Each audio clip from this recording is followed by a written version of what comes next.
What happened? What page are we broadcasting through? I can set up a watch party on my Facebook page. Okay.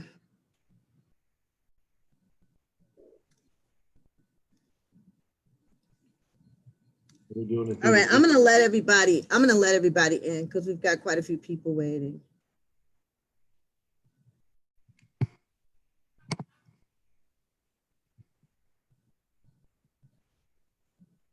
Do we have everybody in?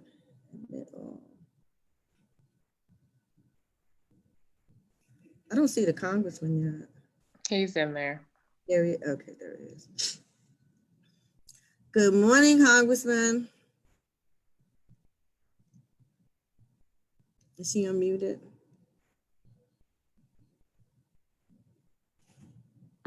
All right, I'm just gonna stop my video since it's not showing. Make sure everybody's in. Good morning, everyone. Good morning. Welcome to our kickoff of our Monday morning message. This is our weekly COVID-19 political update. I just want to let you guys know we are having some video difficulties on our end, so you won't be seeing me unless it fixes itself, but you will be able to see our amazing guests, and that's the most important thing. For those of you who don't know, I am VR Small. I'm the founder and CEO for the Veteran Women's Enterprise Center. It is a national initiative we've launched here in Southern Dallas to help women veteran-owned businesses scale for success. For more information about our organization, visit our website at veteranwomensec.org. Joining us this morning is the Honorable Congressman VEASEY and Council Member Thomas. Morning.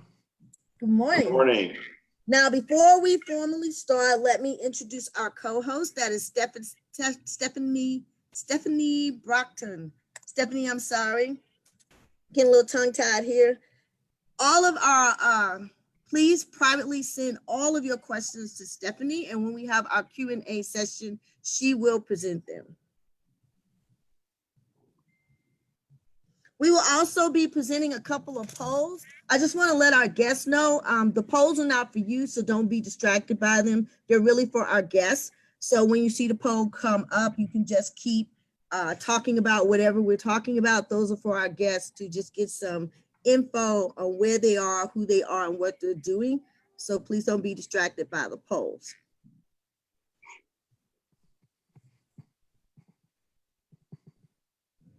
Great. So the full bios for our guests can be found on our website, which I gave you earlier.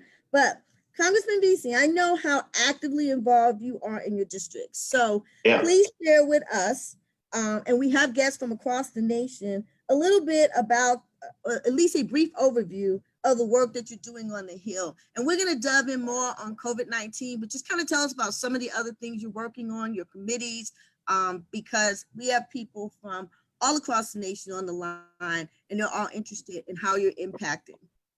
Yeah, no, absolutely. No, first of all, let me just say I appreciate you having me on. I'll just kind of start locally with what we've been doing and then move nationally to what the House has done to take action to mitigate the effects of COVID-19. Well, don't go. So, Congressman, I really want you to just give them a little overview about you. Tell them about you as a congressman and what you've been doing either in your district or on the Hill, and then we're going to dive into COVID-19. Okay, yeah, no, absolutely. Well, yeah, this is my fourth term in Congress, and I serve on the Energy and Commerce Committee and the Small Business Committee. So both of those committees have been very much engaged with what's going on nationally as anything related to the SBA and small business goes through the Small Business Committee, and anything related to healthcare goes through the and drugs as well. So FDA issues goes through the Energy and Commerce Committee, and so we've been very busy just trying to keep the community informed as much as possible. We have been updating our website regularly at vc.house.gov to give people an overview of what's happening in Washington, D.C. We've also put together a small business packet that people can access from our website to just sort of guide them and give them a better understanding of how the entire process works.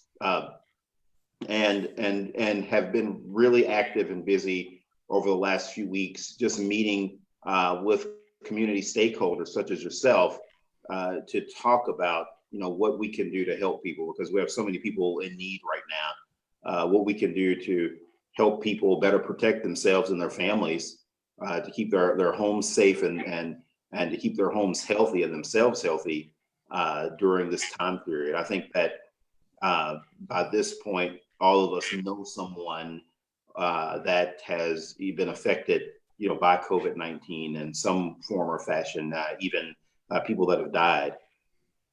And like everyone else, I'm doing my part to shelter in place. Me and my family only run essential errands when need be. When we do go outdoors, we try to make sure that we are always separate, 6 feet or more apart from people. We purposely use trails and exercise paths where there aren't a lot of people on them. And so we've been really trying to do our part. I've shot videos inside of my house, urging people during this time period to make sure that they hashtag stay at home. And then also I shot a video last week urging people, because for a lot of people, this isolation can be, mentally straining. And we wanted to make sure that that we are addressing mental health. And so I put together a video on Facebook Live where I urge people to, use resources at our various veterans associations, our local MHMR entities, and other 1-800 numbers where you can talk with someone about feeling isolated during this quarantine time, and even share with people the app that I use, that I've been using for a while, called Headspace. And they have all kinds of great things on Headspace dealing with depression, anxiety, stress, being able to get a good night's sleep. And there's another app that's really popular called Calm. I've never used that one, but I do know that it's very popular with people. So, people should realize that they're not alone and that they should reach out for help. And so just have been really just trying to just do some basics with people, just because what we're dealing with now is such an unknown. I mean, that's why they call it a novel virus, is because it's new. No one really knows that much about this. Scientists are still discovering things about this virus. And that's why it's really important that we follow all of our local instructions and advice, both locally and nationally, really to shelter in place and just try to keep our families safe during this time period. I'm trying to do that personally, and also trying to share that with the constituency that I serve. Well, thank you, Congressman, for your personal and your professional leadership. Thank you. Councilmember Thomas, please take a couple of minutes to share some of the projects you're working on beyond COVID-19, to give our guests a little background before we get started. Excuse me. Sure. First of all, good morning, and thank you for allowing me to have this opportunity to share the stage with our special guest and our Congressmember VEASEY. Thank you for all that you're doing, Congressman, and thank you for your continued advocacy on the Hill. Thank you. Much appreciated. Thank you, Casey. So, once again, my name is Casey Thomas. I'm on the Dallas City Council. I represent District 3, which is the southwestern part of the city of Dallas. A year ago at this time, I was serving as Mayor Pro Tem of the city of Dallas. My current responsibilities are I serve as chair of our Workforce Education Equity Committee, where we're focused on developing a work-ready body of individuals, qualified pool of individuals who are ready to go and fill many of our vacancies that we have. A lot of them are in our middle wage jobs. I also serve on the Public Safety Committee. I serve also currently on as chair of our COVID-19 ad hoc committee for economic recovery. And we're focused on actually, I'm gonna try and do this as quick as I can, a lot of information to share. Our mayor, Eric Johnson, created 2 ad hoc committees to deal with COVID-19, one being economic recovery and the other being human and social recovery. The economic recovery is chaired by myself. Our human and social recovery committee is chaired by Deputy Mayor Pro Tem Adam Magoo. All of the city's work relates to partnerships with our nonprofits, community-based organizations to help our most needy populations, our seniors, our young people. That work is done by the ad hoc committee focused on social and human needs. My committee is charged with 2 things. One, mitigating the damage as relates to from an economic standpoint of COVID and the effects of COVID-19, and then also minimizing the impact to our city budget. As relates specifically to COVID-19, we just passed this Wednesday our city's economic recovery package, which we're calling Putting Our People First. As a part of that package, we have a mortgage and tenant assistance program. This program is for anyone who lives in the city of who's been impacted in terms of lost their job or have had their job hours reduced.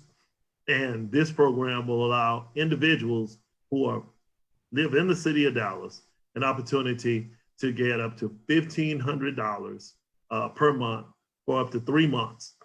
This money will not go to the individual as the CARES Act stimulus funds did. These dollars will go directly to the landlord or the mortgage company, the bank. This goes live on a week from today, actually, May the 4th. The link will go live. We'll have on our website a fact sheet that should be up no later than Wednesday, where individuals can go to DallasCityHall.com and find out if they qualify, what the qualifications are. As a matter of fact, as I was preparing for our webinar this morning, today in the day's Dallas Morning News, there's an article on this, the mortgage and tenant assistance program. It's got who qualifies, what you need to do to qualify. That's on the morning news, but we'll also have a 1-pager on our website. Another program that came out of our economic recovery committee is our small business continuity fund. I'm really excited about this. It's $5 million. $5 million that comes directly from the CARES Act. This money will go to businesses that are in LMI, low to moderate income areas that have been impacted by COVID-19. $2.5 million are in grants. Businesses can apply up to $10,000 for the grant. $2.5 million on loans. They can apply for up to $50,000 in loans. On the grant side, we have set aside $1.25 million specifically businesses that represent historically underrepresented communities. So half of this money is set aside for businesses that normally don't have an opportunity to qualify for the funds. And so we were able to get this to full council in 4 weeks. We started back in March 31st with our first committee. No, let me back up further than that. Around the middle of March with our first committee meeting. And in 4 weeks, we were able to get these packages done, get them out of committee, get them to full council, and get them voted and approved this past Wednesday. We held a press conference Wednesday at 5:30, where we announce this program as well as a program to help those who've been dealing with eviction. The ordinance that we passed allows landlords and tenants to work together. The tenant, the landlord has to give the tenant 21 days notice and provide for them resources that are available to assist them with taking care of their rent. Also, they work together to come up with a plan. And once this has been done, there's a possibility that they will have up to 60 days before they would have to be at risk of eviction. And so we thank Congressman VEASEY and those in DC who put in place the 120-day time frame that prevents these particular cases from going to court.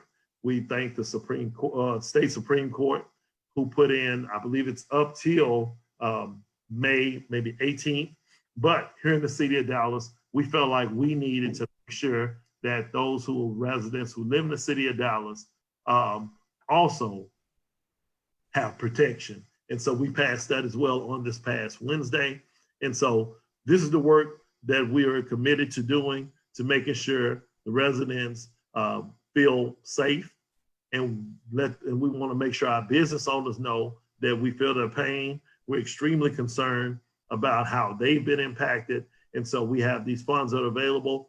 On tomorrow night, I will be hosting, and I'll make sure Madam President has this information. I'll be hosting a teletown hall meeting tomorrow at 6 o'clock, where we're going to roll out all the criteria and answer questions related to the Small Business Continuity Fund. One thing that I did not give that is extremely important is the timeline. Our projected timeline on the Small Business Continuity Fund. 1 week from today, the link will go live. The application will go live. You will apply online. Between May the 4th and May the 11th, you will be able to submit applications. On May the 15th, we will begin reviewing those applications. And our goal is by June 15th, we're looking to speed that timeline up if possible. You will be notified if you have qualified to receive those funds from our Small Business Continuity Fund. Thank you, and I'll be ready to answer any questions that you have.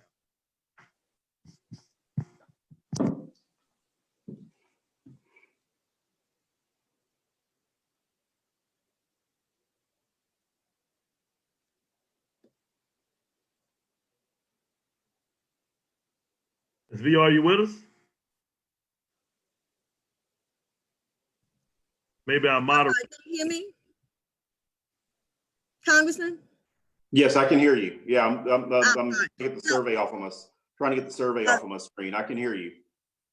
Yeah, just make it small. Okay. Paul, just make it small.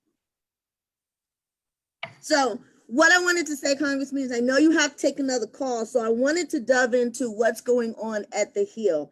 The president has signed the bill. Can you give us a little snapshot of the small business component of that bill, of that relief bill?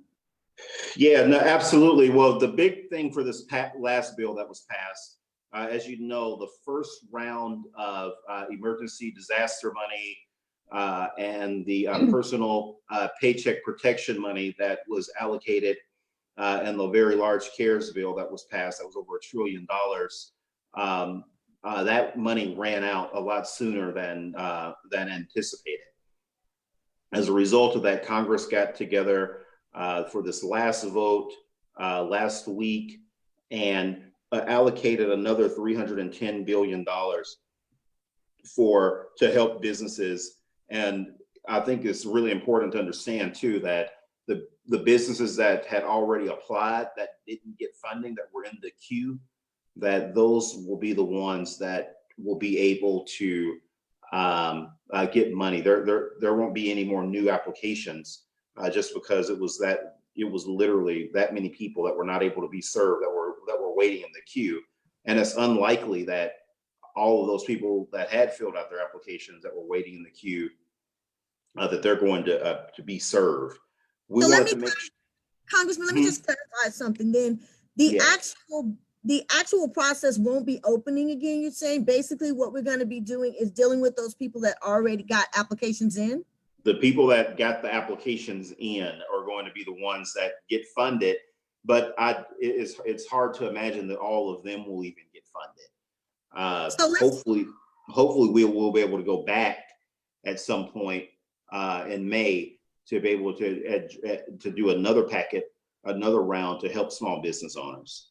So now, Congressman, I know you guys did a set aside of about $60 billion for those small business owners, those really small business owners that weren't able to get to the table because a lot of the big banks were only dealing with their clients and dealing with some of their clients that had loans. So if we're not reopening the process, how are those small businesses now getting to the table for this set aside?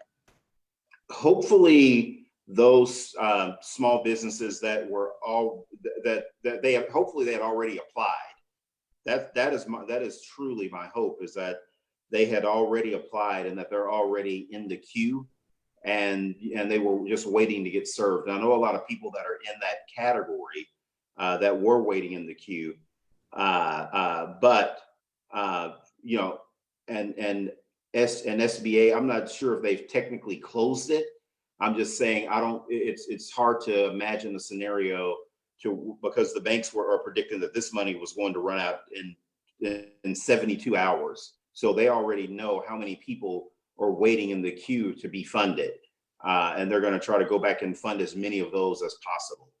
So, Congressman, when are you guys getting an update from the SBA or the banks about how many people really did get to the table? Because when we had our first session of our women warriors winning the business battle, we had 3 women that was on that program, and one had just applied. Someone else had applied and got approved and hadn't received their money. And the other young lady was just getting ready to apply because a number of the businesses did not bank with the larger institutions and were having difficulty finding institutions that would process their loans. So how will we know if these businesses actually got to the table, if that money actually got to the small businesses? How and when will we know or get that information from the SBA or the banking community? Yeah, hopefully we'll be able to cull all that information together soon. Obviously, with the scope and size and brevity in which the program was put together, there were some issues with it, and that shouldn't be an excuse. But there were a lot of issues with putting together a program of this mass size to serve that many people all at once. And we're looking at some of the things that I've heard from small business owners, like the SBA continuing to sort of change eligibility requirements and what sort of paperwork was needed to be approved. Just all different things like that I've heard, some inconsistencies in the program that need to be addressed, and hopefully we'll be able to pull together some numbers soon through oversight to be able to disseminate to the public, to let them know just how many people ended up being served, what the size of their businesses were, and trying to do the best that we can to make sure that these larger corporations don't figure out loopholes on how to take advantage of this money. Some of the larger corporations like Potbelly, they've returned the money or said that they won't accept the money that they were approved for. But hopefully that money can go back and again serve some of these people that are already waiting in the queue. My biggest concern was that there are a lot of people that really don't have what I call relationships with their bankers. Exactly. And so there are people that work really hard every day. They're small business owners. They deposit checks in their business checking account. And, and it's not like what people see on the outside. Their small business is essentially a job. It's a job that they've created for themselves that they own, but it's a job. And just like you get paid week to week on a job, a lot of these small business owners that literally don't have these type of relationships, they deposit checks and they work hard every day to keep their doors open. This is really a day-to-day affair, even in the best economy, which we're obviously not under, for them to keep their doors open. And so we want to make sure that people like that get the money and putting the $60 billion cap that we put on to try to make the banks be able to spread or that we're asking for, essentially, that Nancy Pelosi and Chuck Schumer are asking for, that will essentially cap how much money the banks can give to any one client or individual, will hopefully help in that matter. But I do think that we are going to have to tighten it up even more to make sure that the small business owners, that the true small business owners out there, can really get help. Exactly. So, Congressman, I wanted to go back to that cap, because we know the first time around, a lot of the small businesses didn't get to the table just because of the way the bank decided to design it. How do we come up with that number? Because there's still a larger amount of money on the table for our mid-size and the larger businesses than we set aside for those smaller businesses. So how did we, and I know it was a debate, but how did we get to that number? Was there some kind of calculation? Or we just wanted to make sure that there was something in the pool for these small businesses? Yeah, that was part of the calculation. I'm not sure exactly how they came up with that particular number, but like for instance, the $30 billion that was set aside for small community banks and credit unions, for instance. Most small business owners are more likely to use those type of institutions versus a large Chase or Citibank or Bank of America. And so that was why we wanted to put that money aside for only those particular lenders to be able to use. There was a formula that was created. I can probably get back with you to find out from committee staff exactly how they came up with that particular number. And obviously down the road, be able to find out whether or not it was effective, and if we need to change that sometime in the future. Let me ask you another question. When we said we weren't going to reopen the program, were you speaking of the Paycheck Protection Program? That's going to be the people that are already in that the people that are already in the program, and hopefully at some point we can appropriate more money to be able to continue that program. I mean, we had a huge back and forth with Republicans over in the Senate, because Mitch McConnell controls the Senate, Democrats are in charge of the House. But there was a lot of back and forth on exactly what that number should be. I thought it should have been obviously a lot higher, so we could have helped more small businesses. But there is a lot of give and take in this. Mitch McConnell is not a big fan of the program, and has indicated that he doesn't want to come back and even address this issue until the end of May. And so, so we have that to deal with as well, is that we can't get everything that we would like in the program just because the other side of the Capitol on the Senate is controlled by Republicans, and they generally don't like this program. I mean, if you go back to the CARES Act that was initially passed, the one that was over $1 trillion, we had to fight them hard just to make sure that the federal government was going to fund the $60+ billion for unemployment benefits that we were going to give the states, because they were pushing back on them funding that, even though people were finding themselves unemployed like in record numbers. So how these programs are administered and the size of them will continue to be a philosophical battle that I hope people pay really close attention to back home, because it's going to continue to happen between Democrats and Republicans. Congressman, does this also apply to the economic injury disaster loan program? Is that just people that are in the spin, or will that application open up again online? I hope that they do open up online again. I don't want to say that they definitely will for sure, but it's my hope that they will definitely, reopen again, and that people that would have filled out all of their paperwork, and new people that didn't get a chance to fill out paperwork for whatever different reasons, that they are able to take advantage of these programs. And again, a lot of that's going to go back between, what sort of negotiations happen between the speaker and the majority leader, and they'll bring it back to us as a body, and then we can decide exactly whether or not we want to move forward. So that's interesting, Congressman, because I've been on a couple of webinars where they were trying to prep businesses for Yeah. this new money to come out, and they were basically telling businesses to get ready to reapply. So would you advise businesses to attempt to apply so that they can get in the spend? So if some of these bigger corporations put the money back in, it'll be there? Or are you saying that predominantly the banks aren't even going to be taking applications for you to get into the spend? There are some institutions that have said that they're not taking any more applications.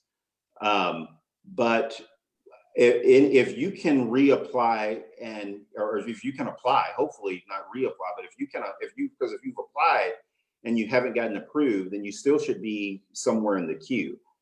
But for those that haven't applied, if they can get online and apply, I think that it would be smart to do that, because if we go back and we appropriate more money, because we're going to have to. I mean, I don't think there's any question that this is not going to be any sort of virus that we're going to be able to treat overnight or come up with a cure with overnight. I mean, there have been some estimates that that we should be prepared to shelter in place back and forth for the next 12 to 18 months.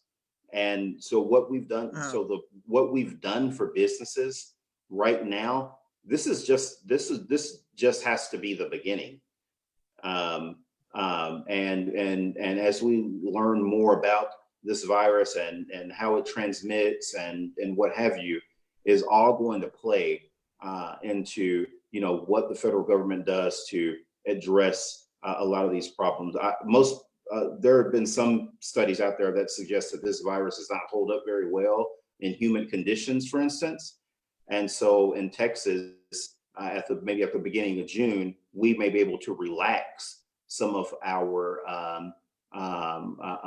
restrictions, and maybe restaurants can reopen, maybe not to the same size as they were, for instance, but restaurants, businesses, other retail establishments, companies can reopen, still keeping things like social distancing, physical distancing in mind, but that may alleviate a lot of the stress and pressure that Congress would need to produce to help out a lot of these small businesses if the economy is able to reopen some this summer, for instance, before we would have to shelter back in place sometime in the fall. And you probably heard Dr. Fauci say last week that it could actually come back stronger in the fall.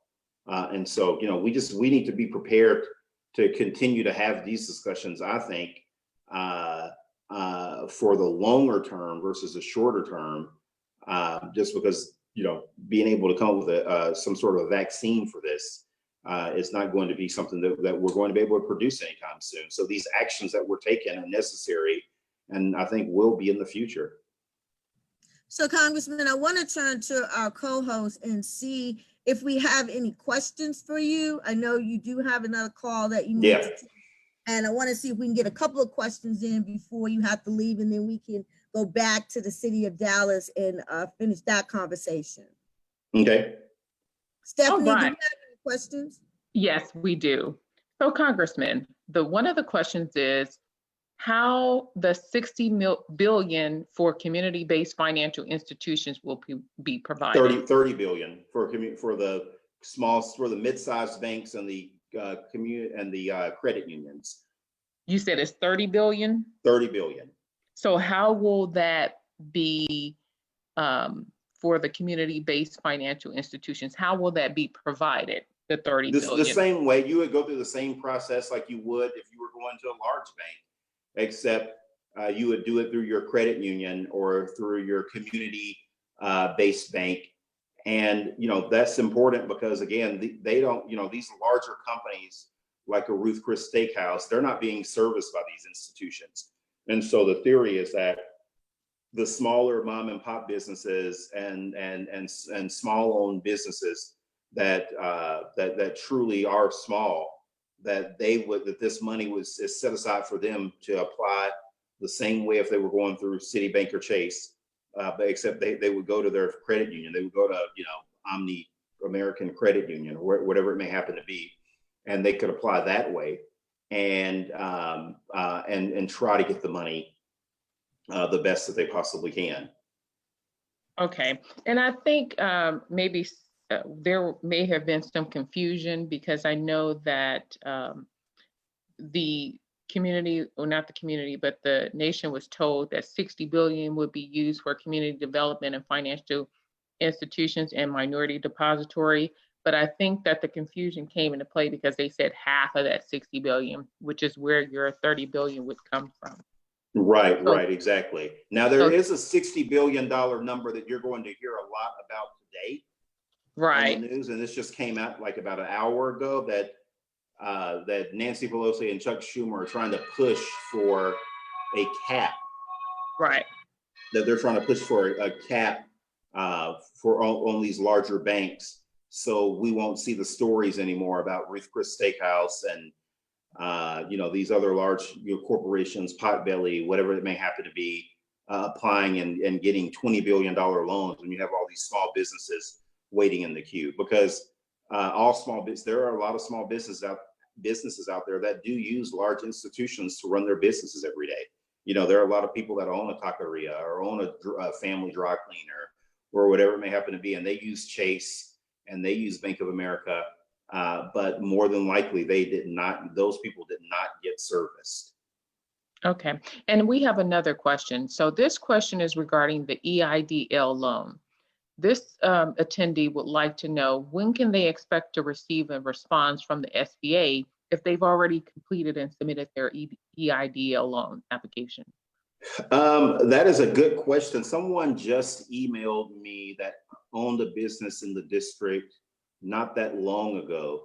And we were about to do an inquiry for them, and they got an email the next day that they had been approved. And so, there are obviously a lot of people that have applied that are waiting to hear back, and how SBA is working through those applications. They're supposed to be doing them one at a time to sort of sort through them and work through them as much as they can. But I would just say that if you don't, and I'm not sure where that person lives that asked the question, but they can reach out to my office and they can go to vc.house.gov and submit a question. If they live in Congresswoman Eddie Bernice Johnson's office, they can do the same with her. If they live in Colin Alder's district or whomever's district they may happen to live in. If they live in Arlington and they live in Ron Wright's district, they should be able to reach out to their member of Congress and say, hey, we're having some issues with SBA, we haven't heard back. Submit help for a casework inquiry to give us permission to ask questions on your behalf, and we can check into it. Okay, great. Congressman, one more question for you. We've been using the terminology business, but in the original CARES Act, nonprofits were able to get to the table. Are nonprofits included in the second round, or is it still just the business community? Or no, nonprofits are definitely included in the second round. And there's been a lot of talk within our caucus too, to expand who in the nonprofit community would be able to apply. There are some, you can have your nonprofit set up under different IRS tax codes. I think the most common one that all of us have heard of is the 501c3 that most people are familiar with. But there are other codes too that the IRS allow nonprofits to organize under, and we're trying to see if we can expand that pool. Of course, that would end up being more money too. But we were trying to see if we can expand that pool to include some of these other people that have reached out to us that said they were absolutely not included or they weren't eligible to be included last time. And we want to make sure that they can be. I do want to remind everyone in the nonprofit community also that they can apply for loans through the Small Business Administration at a rate of about 2.75%, if I'm not mistaken. And so for those that are looking for just straight loans, not any sort of grant program, but just a traditional SBA loan, they can do that at that 2.75% rate. Okay, Congressman, thank you so much for coming on. If you can stay and provide any additional info, that's great. But I do know that you have. Yeah, I have to get ready to hop on another call, but I appreciate y'all doing this for the community. Thank you so We need much. to get out as much information as we possibly can, because it's going to, these programs are large. We're trying to make them run as efficiently and as effectively as we possibly can, for them to be the size that they are. And the American public and small business owners in our country deserve that. And I think by providing the sort of program that you are today, that it helps people, because the more people that are engaged, the sooner and faster we'll be able to work out all of these things. And I think ultimately too, the more people that are engaged and calling in, I think that that it makes it more possible for us to get additional funding down the road. Well, definitely, Congressman, we want to make sure that we continue to stay in touch with you and also get those statistics from the SBA so that we know that the small businesses are actually getting these loans, what those average loans are, and then again, back to the turnaround time, because we did have a lot of participants that applied but didn't hear back, those that got approved but never received their funding. So Right. We're going to be reaching out to the SBA to also have a session with them. But those statistical numbers are so important, because once the money's gone again, if those businesses haven't gotten to the table, we won't know until it's Right. over. And sole proprietors and the gig workers weren't able to start applying to April 10th, and the money was gone by the 6th. Right, So exactly. a lot of them didn't have those banking relationships, spend a lot of time trying to find banking relationships, and are probably not in the queue. And that's one of the big concerns for us, that those businesses are still not in the queue and still may not get to the table and get the resources that they need. Correct. So thank you again, and we'll be back in contact with you. Hopefully we'll have you back again soon. Enjoy the rest of your Monday. Thank you. Y'all too. Bye-bye. Bye-bye. Thank you, Casey. Thank you, Councilman. Be in touch with you soon, buddy. Okay, sounds good. So, Councilman, we have a number of our local members on the line here. And one of the things I wanted to go back to is we had a question a couple of weeks back about the application process for a lot of the SBA loans. Do you have any idea what the application process is going to look like to get into the Dallas loans? And will that be complicated? What kind of information are those businesses going to need? Yes, no, it won't be complicated. The main thing is make sure you have all your basic paperwork. And once the application goes live, we'll have all the specifics. As a matter of fact, we went live over the weekend with our one pager with just kind of what you need to know. You can find that at www.dallascityhall.com. Click on the COVID-19 link, and then under the Office of Economic Development, you will be able to find that one pager. It just went up, like I said, over the weekend. I had a chance to look at it on yesterday for the first time. And so, matter of fact, I'm just encouraging as many people as possible, just get on the Teletown Hall tomorrow. I'm opening it up for at least 1,000 people. That's our capacity. We want anybody who's looking to get any kind of financial assistance to make sure that they get on the call. The meeting is at 6 o'clock tomorrow. I believe you have the flyer. If you don't, I can make sure you get it put up on your website. We're gonna have. Yes, please send us the flyer. We don't have the flyer yet. And I just want to reiterate that the eligible businesses for this program are going to be the low to moderate income micro business owners, those with 5 or fewer employees, including themselves, and businesses that want to employ low to moderate income workers. So if they don't have low to moderate income workers in their spend right now, but they say, look, I'm going to bring on some people because I'm going to expand, I'm going to need to do some things differently, would that make them eligible? Well, yeah, that's the expectation. We're targeting those businesses that are already located in low to moderate income areas, census tracts. If your business is located in that area, then you will qualify. And we're encouraging you to make sure you employ individuals who are from low to moderate income area. The reason that qualification is in place is because every dollar that we're putting toward the Small Business Continuity Fund comes from the CARES Act, which are HUD dollars. And those dollars go to low to moderate income. And so that's why that criteria is put in place. It's not something the city is putting in place. The city is saying that you have to have your business must be located in the city of Dallas. And I'm hoping we can motivate and encourage other cities. My good friend, Steve Mason, the mayor of Cedar Hill, my good friend, Curtis Steen is the mayor of DeSoto. We're hoping to use this as a model to encourage other cities that are neighboring Dallas to do the exact same thing. Unfortunately, with the CARES Act, they did not give dollars to any city that had less than 500,000 in their population. That decision was made in DC. It wasn't made with the city, it wasn't made with the state. But when they put the CARES Act together, that happened. They're hoping to come back with another CARES Act that will have funding that will be for those cities that are under 500,000. So what I would encourage anyone who lives in, for instance, Cedar Hill, Duncanville, DeSoto, Glen Heights, Ovila, any of these areas, is to call your council member or call the mayor's office and ask them, do you have any economic development dollars that you can set aside specifically to give relief to small businesses that are located, that are in this city? Absolutely. And Congressman, I wanted to ask you about the 25% or greater financial loss that the businesses need to demonstrate. We had this conversation with the SBA because we have a number of businesses who were basically breaking even, and some that were already experiencing a loss before COVID-19, hit us. What happens to those businesses?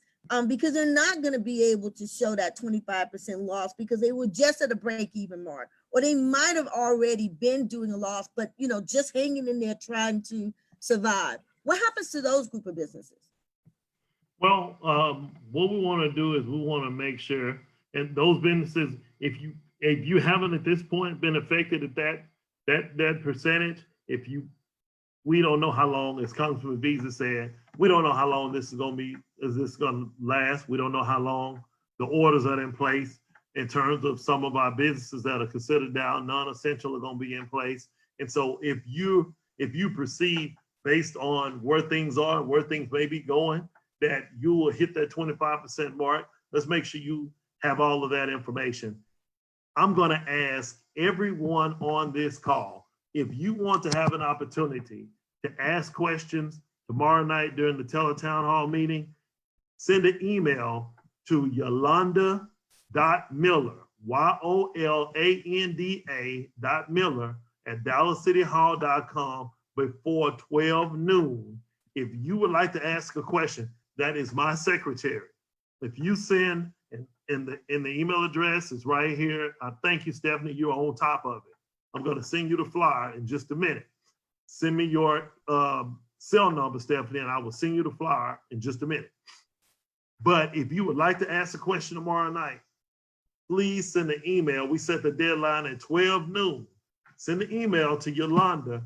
When we get ready to send out this afternoon, the link to the teletown hall for individuals who are going to participate, it will have the information that you need so you can get on the call and ask these questions. I will be the first to admit I am not a small business owner.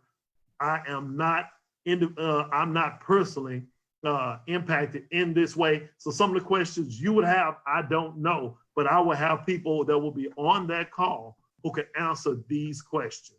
If I don't know, I'm going to tell you I don't know. I'm not going to try and seem like I'm smarter than anybody else in the room. If I don't know, I don't know, but I will get you the answer. And tomorrow we will have our Economic Development Director, Courtney Pohl. We'll have our Chief of Economic Development and Neighborhood Revitalization, Dr. Eric Anthony Johnson, who's the architect of this economic package. On the call, Zarin Gracie over the Office of Business Diversity will be on the call. And these individuals will be able to answer any of those questions that you have. My goal is between now and next Monday is to provide as much information as we can for any business who qualifies to be able to apply the minute that that link goes live. And Congressman, tell us again the timeline. you know, I think you're speaking prophecy. But, you know, hey, we don't know what the future holds. The timeline, the link goes live, applications go live next Monday. Next Monday, the application goes live. The application window will be open between May the 4th and May 11th. On May 15th, we will begin reviewing applications. And we're expecting no later than June 15th to begin awarding dollars to those businesses that meet the qualifications. Now, Congressman, I read somewhere about the applications being done by a lottery. Do you have any info on that? So it's not just first come, first serve, but you will get 1,000 applications. How is that lottery being set up? That question can be answered tomorrow night by Courtney Pohl, the Director of Development. We're allowing staff to have this time between now and the 4th to put all those details in place. The one pager will just have some general information, but they will be available to answer as many questions as you have. And if we don't get it answered, send an email to me. This is my sole focus. I have put everything aside. The mayor has counseled all other committees. The only two committees that are functioning is the COVID-19 economic recovery and the social and human recovery. All other committees are council. You have 7 council members on each of those committees. And this is what we've been working on. And me personally, 7 days a week, the past 4 weeks, this is what I have been working on, because I know our small businesses are hurting. And I know, trust me, I'm hearing it. I applied for PPP and I didn't get it, or I have not heard back. That's why we had a sense of urgency about getting our fund up and moving. And trust me, this is the first time where we've had the entire business community, the Dallas Regional Chamber, the Dallas Citizens Council. I do a weekly call with every chamber in the city of Dallas. We are all on the same page, walking in lockstep. And there are other groups that are looking to set up funding, separate funds, meeting some of the same criteria the city of Dallas is setting up in terms of focusing on businesses that are low to moderate income. This hadn't happened before. We have a great opportunity. We want to make sure all of our businesses are positioned well. And this is another announcement. We're going to talk more about this on the call tomorrow night. The Dallas Entrepreneur Center. Their headquarters is in the West End, but they have a location in Oak Cliff, in Redbird Mall. They are providing technical assistance. If we have some of our businesses who need help getting the paperwork together, filling out the application, they are going to be available. And Zarin is going to talk about this tomorrow night on the call. You don't want to miss this call. They're going to be available to provide pro bono technical assistance for some of our businesses who may have some challenges, may not know how to fill out the application.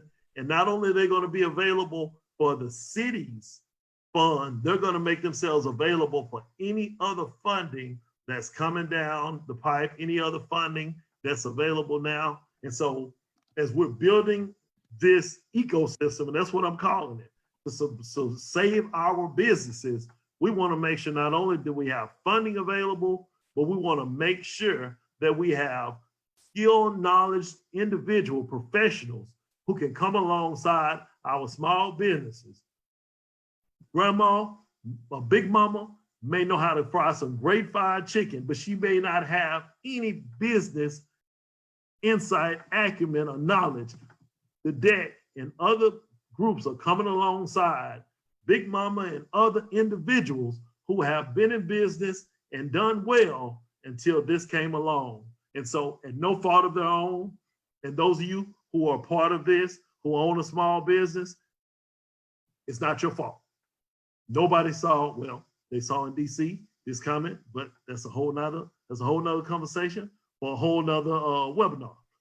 My point is, this was not your fault, and you shouldn't have to deal with any more responsibility than you are. So we are calling the cavalry. we are bringing everybody to the table to help you make sure not only you survive during this time, but once this is over, post-COVID, that you thrive. That's what we're doing. So I just want to say, Councilman, that the Veteran Women's Enterprise Center, our partners are also going to be available to help clients, whoever they are, whether they're veterans or not, with completing their package.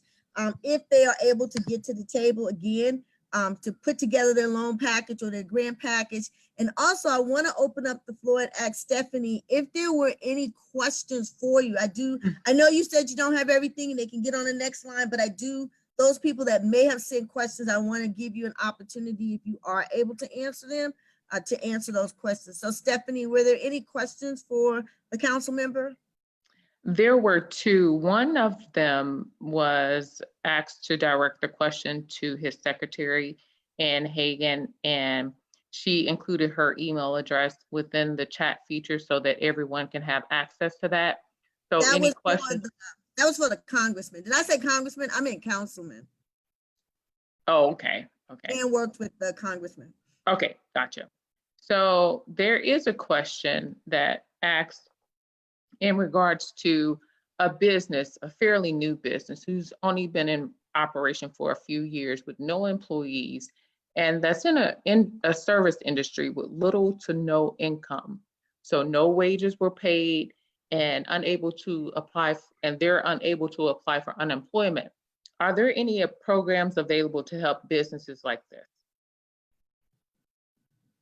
I'm not sure, but I'll tell you what. I'm going to suggest any individuals who have any specific questions about any funding that's available, contact the local Chamber of Commerce. I serve on the executive committee of the Oak Cliff Chamber of Commerce. The Oak Cliff Chamber has a website, a great website with resources. If any type of grants, loans that are available for small businesses, they have it on their website. Dallas City Hall, the City of Dallas on DallasCityHall.com, Office of Economic Development has a number of funds, grants and loans, programs that are available. And so at this point in time, a person just they have to be about it. I know how to put it any other way. You got to be about it. You got to go out, you got to seek the information. As much as we can make it readily available, we will do it.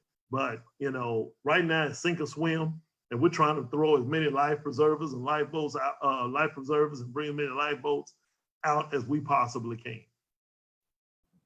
Thank you so much, Councilmember Thomas. And also for those of you that are on the line, if you go to our website, we also develop a COVID-19 resource center. It's broken down by national, state, local, veteran specific, women specific, and then just available training and tools. So again, the council member is right. You're gonna have to search through all that. Some of those programs are open. Some of them have closed because they ran out of money. Some of them are gonna reopen as they get more money. You're gonna have to stay on top of those grants and things though, but there are some out there, but the money is coming and going. So check out that website. And we also connect to Alice, which has another resource center. They have a number of grants. They have their business in all grant for $10,000 for small business owners. So check their requirements.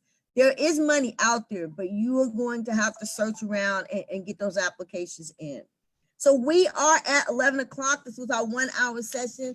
Councilman, thank you so much for sharing the information about the upcoming town hall.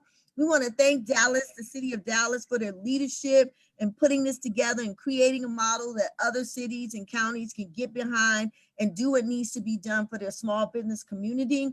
I encourage many of you to jump onto that line. It'll be an opportunity to get a great deal more information from all of the key players in the city of Dallas. Thank you again for joining us for our first Monday morning message. Next week, we will have the state on board, giving us some updates on what the state is doing for the city and for the state of Texas. So look for those flyers on our website and on our social media. Thank you again, Councilmember Thomas. You all have a great day.